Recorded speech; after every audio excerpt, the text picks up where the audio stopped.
గట్లా ఆగమాగం వచ్చి కూర్చున్నావు. ఆడ గేట్ కాడ తాడు గీపించుకున్నా కదండి. ఆడ దుబ్బాకల తాడు గీపించుకున్నా కదా బిడ్డ. 3 తులాల నర మీద 3 తులాల నర మీద 3 మాసాలు 3 గూజల మీద ముత్తమంతా చేపించుకున్నా కదా. అయితే 3 లక్షల మీద 11 రూపాయలు అయినాయి. 3 లక్షలు మట్టకి ఇచ్చేసిన 11 రూపాయలు తక్కువ ఉన్నాయి. మామయ్య పొద్దున ఇచ్చేసింది. ఇంకా దుబ్బాకు 11 రూపాయలు ఇచ్చినప్పుడు అవసరం అయినా కంటే ఇచ్చిన దబ్బొస్తున్న బిడ్డ. ఇక 15 రూపాయలు ఆటోకి ఏం పెట్టాలని నేను నడుచుకుంటే దబ్బొస్తున్నా. వచ్చేటప్పుడు ఆడ తొవ్వల ఏమైందంటే ఓలో ఏమో 3 ఎకరాల తోట పెట్టిరు, మీరు పళ్ళ తోట. ఆ ఉన్నోడు నాకు తమ్ముడు అవుతాడట. ఎన్నడో చూసిండట నన్ను. అక్క ఉండు అంటే ఈ తాటి కోసం ఉరికొస్తుండేమో నేను ఉరికొచ్చిన.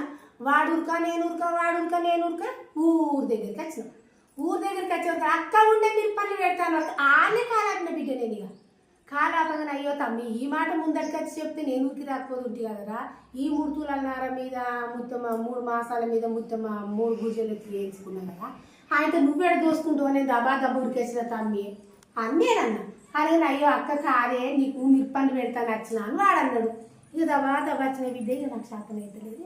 కాలు చేతులు గుంజుకపోతున్నాయి. అత్తమ్మ గాయత్రానికి గంటగానే ఊరికి వచ్చినావా?